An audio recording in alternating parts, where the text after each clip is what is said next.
व्यावसायिक व मनोरंजन के लिए लगने वाले सावन महोत्सव का आज ट्रायल किया गया था। रामचंद्र भट्ट मेला संचालक ने बताया कि कल इस मेले का विधिवत उद्घाटन नगरपालिका अध्यक्षा व ब्लॉक प्रमुख धारचूला के द्वारा संयुक्त रूप से किया जाएगा। आज मेले के ट्रायल में झूले इत्यादि जो बच्चों के मनोरंजन के साधन हैं उन्हें चला के ट्रायल दिया गया है, जिसमें काफ़ी भीड़ उमड़ती हुई नजर आ रही है।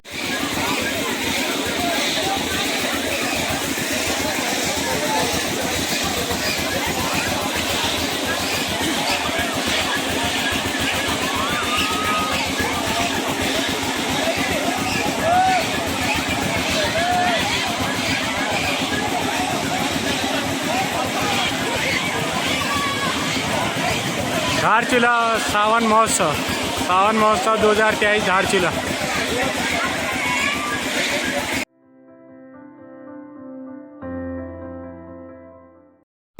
गरब्यांग जनजातीय महिला समूह की अध्यक्षा भागीरथी गरब्याल ने बड़ा आक्रोश व्यक्त किया है। उन्होंने कहा है कि महिलाओं के साथ इस तरह की हरकतें करना मणिपुर सरकार को भारी पड़ेगा।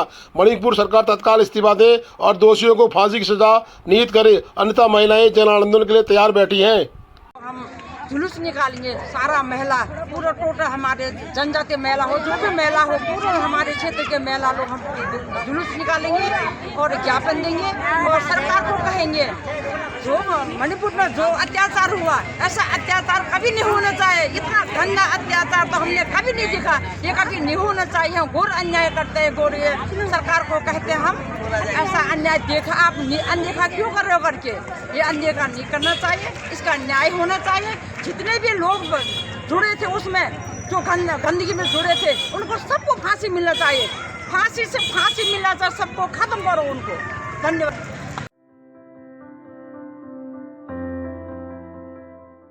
नाभी गांव में आईटीबीपी के द्वारा स्वास्थ्य शिविर का आयोजन किया गया। स्वास्थ्य शिविर के आयोजन में पूर्व नगरपालिका अध्यक्ष अशोक नबियाल भी मौजूद रहे।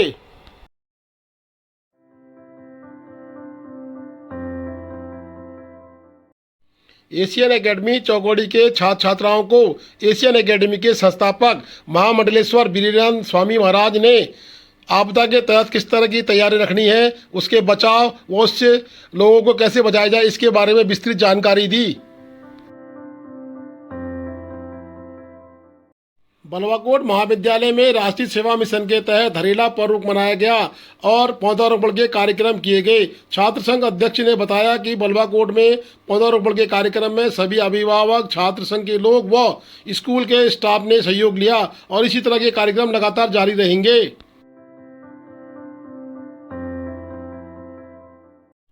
कांग्रेस की जिला अध्यक्ष डीडीआर नंदा बिष्ट पहुंची बरम और बरम में उन्होंने महिलाओं के साथ मणिपुर के विरोध में विस्तृत रैली निकाली और मणिपुर का पूरा विरोध करते हुए उन्होंने बरम में रैली घुमाई। गांव के लोगों में भी एक आक्रोश देखने को मिला है कि मणिपुर में जिस तरह से एक महिला को निर्वस्त्र कर घुमाया गया था, उसका खामियाजा कहीं न कहीं मणिपुर सरकार को भुगतना पड़ेगा। दोषियों को दंडित की मांग के साथ उक्त आंदोलन धीरे धीरे गति पकड़ रहा है और महिलाओं में एक प्रकार से यूं कहें कि जिस तरह महिलाओं के साथ शर्मनाक कांड किया गया था, महिलाओं में आक्रोश बढ़ रहा है और महिलाओं के द्वारा कहा जा रहा है कि उसी तरह उस दरिंदों को भी हमारे हवाले कर दिया जाए जिसको हम लोग न्याय कर सकें। गोरीछाल क्षेत्र के तहसील बंगापानी में आज जो है कि हम लोग बंगापानी मार्केट में यहाँ पे खड़े हुए हैं और महिला जिला अध्यक्ष कांग्रेस कमेटी नंदा बिष्ट जी यहाँ पर आई हुई हैं, जिन्हों के दिल में जो मणिपुर की घटना घटी है उस पर बहुत बड़ा आक्रोश है, जिन्होंने यहाँ पैदल मार्च करके इस आक्रोश को यहाँ पे जाहिर किया। तो आइए जानते हैं कि वो इस घटना पे क्या उनके विचार है और क्या सरकार से उनकी मांग है। सरकार पर उम्मीद खत्म होता हुआ दिख रहा है। आज मैं जिला अध्यक्ष होने के नाते हर ब्लॉकों में, सारे ब्लॉकों में जाके मैं सिर्फ मणिपुर उन महिलाओं को अपने ऊपर देख रही हूँ कि जिन महिलाओं के साथ 3 जिलों में घुमाया गया, पूरे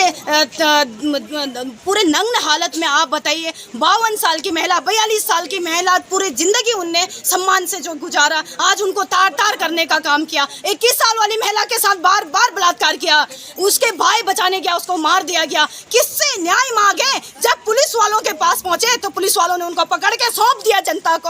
आप बताइए, मोदी जी से निवेदन करना चाहती हूँ, महिला सशक्तिकरण की जो अध्यक्ष है स्मृति ईरानी जी से बोलना चाहती हूँ, तुम्हें किस लिए रखा गया? महिलाओं के लिए तुम आज नहीं लड़ सकती हो तो तुम कुर्सी में बैठने लायक नहीं हो, तुम्हें उस कुर्सी पे रिजाइन दे देना चाहिए। तुम दूसरी महिला आएगी तो महिलाओं को देश में बचाएगी। कैसा नारा है तुम्हारा खोखला, बेटी बचाओ बेटी पढ़ाओ। कहाँ तुम बेटियों को बचने तो दो, पढ़ाएंगे हम लोग खुद उनको।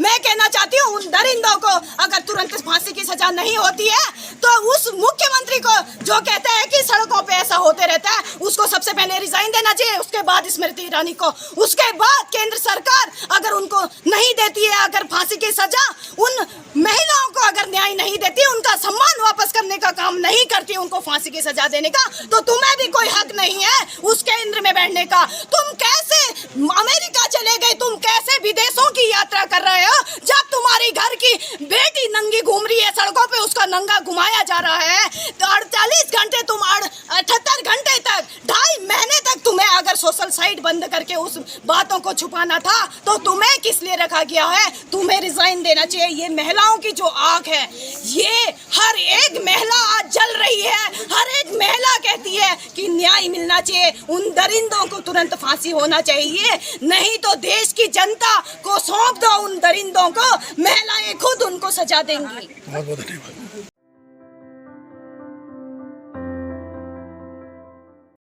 हिलवेज कंपनी की एक और बानगी देखने को मिली। गोटी आईटीबीपी कैंप के समीप हिलवेज कंपनी के द्वारा धड़ल्ले से ब्लास्टिंग की जा रही है। ये ब्लास्टिंग 4:51 के आसपास की गई है, जबकि ब्लास्टिंग की समय सारणी 6 बजे के आसपास बताई जा रही है।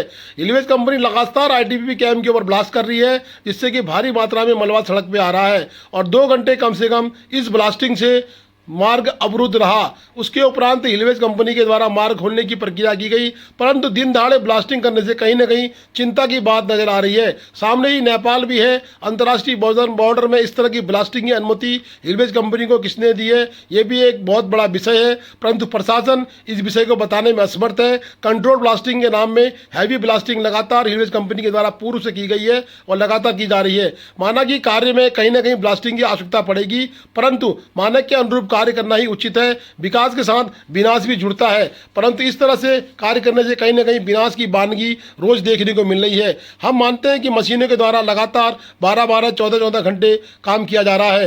रात्रि में भी मशीनें काम कर रही हैं। क्षेत्र के डेवलपमेंट के लिए सड़क की आवश्यकता है और सड़क होना भी नितांत है, परंतु कंपनी को भी कहीं न कहीं मानकों को देखते हुए कार्य करना आवश्यक है, जिससे कि स्थानीय स्तर पर व उसके अपने स्तर पर कोई बड़ी दुर्घटना न घटे।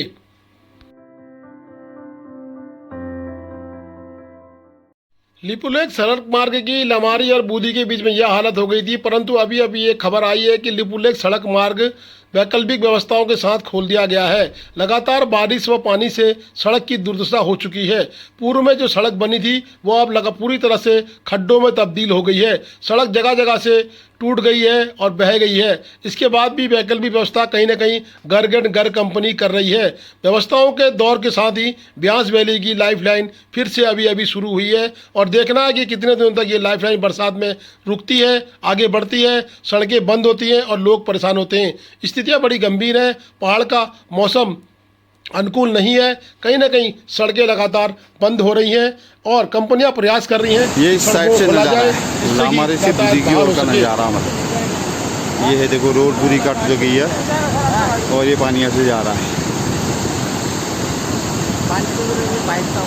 पूरा थप्ती का पानी जो है रोड की ओर डाइवर्ट हो गया है, इसीलिए पूरा रोड कट चुका है और मशीन तो ऊपर चल ही रही है। ये दीवार जो है निकालना पड़ेगा, ये वाली दीवार, तब जाके बड़ी गाड़ी पास होगी और छोटी गाड़ी के लिए भी दिक्कत है।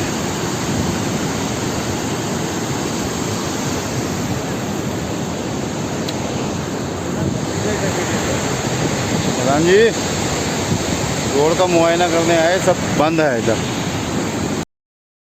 Please do like, share and subscribe DCL News.